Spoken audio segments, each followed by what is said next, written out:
Welcome back. You're watching All About Stocks on ET now. Sharmila Joshi is still with us from her Mumbai office. She's picked two stocks that she thinks we should buy right now. The first of the two recommendations is a value pick. Now remember, value picks means finding a company that has a very strong business, but it's available now in the market at good, cheap valuations, which is why it makes sense to buy now. Sharmila has picked SBI. Now, you're probably very familiar with the business of the State Bank of India, but if you don't know how the stock has performed in the last 1 year, take a look.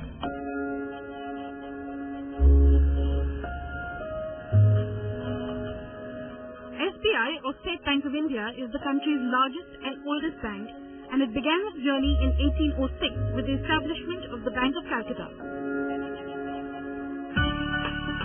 Since then, it has grown to own a network of over 13,000 branches and 25,000 ATMs across the country. It also operates 130 branches overseas. The bank's net interest margin has been on a steady rise over the last 3 years, while its non-performing assets stood at 2% of its total assets, higher than most of its peers. Adding up to 4% of the Sensex and 3% of the Nifty, this stock is a heavyweight in our market.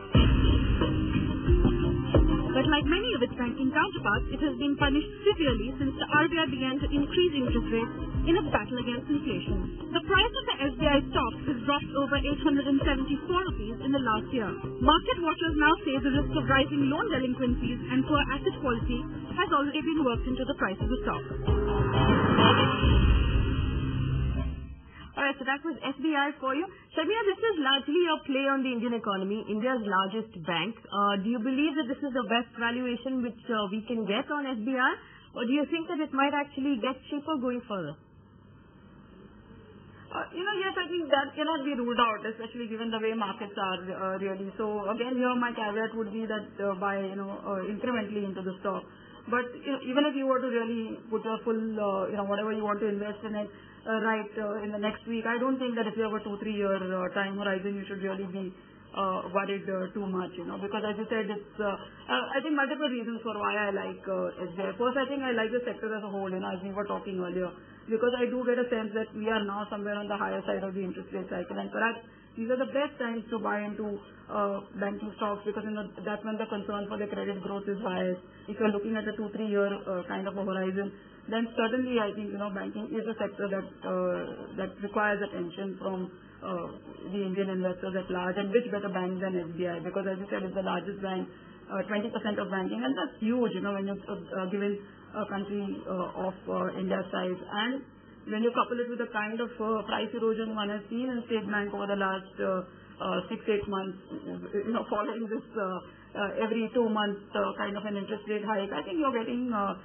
State Bank at very good valuations, about 1.5 times or to its adjusted book value. So I think it's a great price to be buying State Bank at.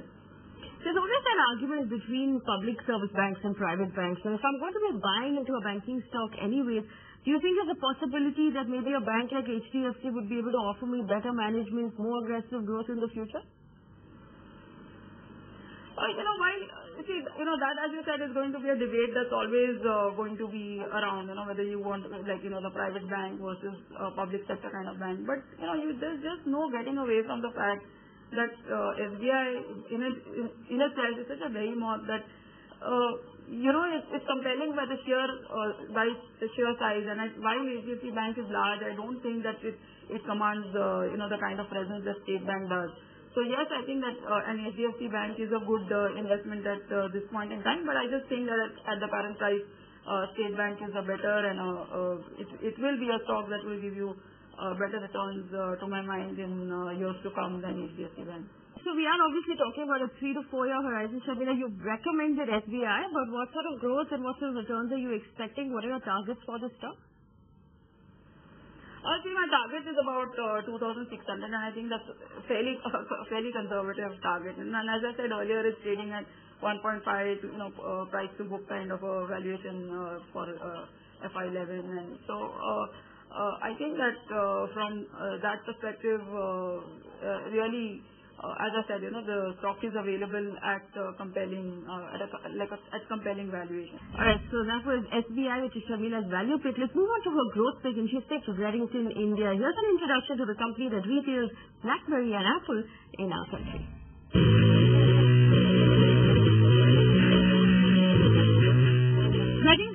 started its India operations in 1993, is a distributor of IT products. The company's large retail network and presence in 18 countries has allowed it to tie up with a whole host of tech and telecom giants like Apple, BlackBerry, HCL, Microsoft, and many others. The most recent feather in its cap is a deal to supply Dell laptops in India.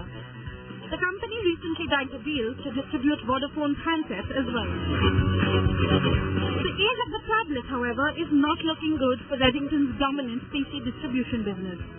With its biggest strength being sidelined by a tiny little computer, the company needs to chalk out a strong network to distribute tablets.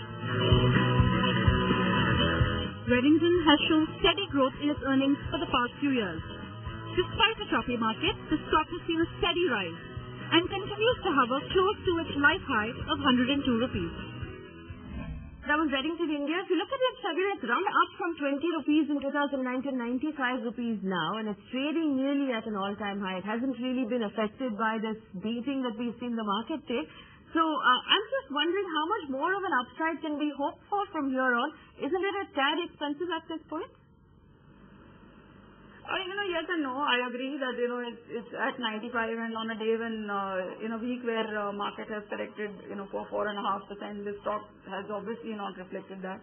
But I think the reason for that is that recently we've seen, some strong hands get into the stock, and often that goes a long way in stabilizing the price of a stock, because I just think that there is, less floating stock available for people to play around with, and that really honestly gives me a sense of comfort at this point in time.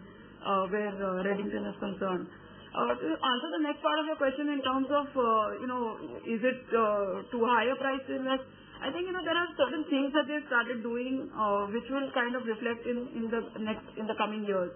That, what you see typically is that, even when you're talking of any slowdown, for instance, you're saying there's a slowdown in the kind of people, the number of cars that will get sold, for instance. But what I feel is that there's a certain segment of the market that continues to grow.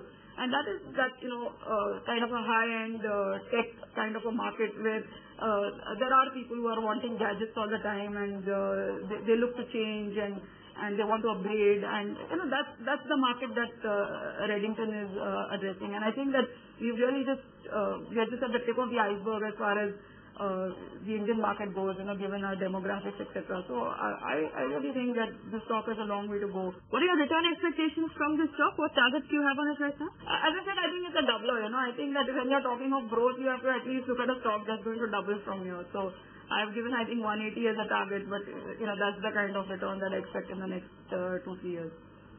Alright, Redington and SBI, those are the two recommendations that Sharmila gave us in this segment. You can jot those down. Remember, you can send me your questions to email ID at the bottom of your screen. Coming up on the other side, we're going to ask you some of the questions that came in here during the week. Tata Steel and ONGC, should you be buying at these levels?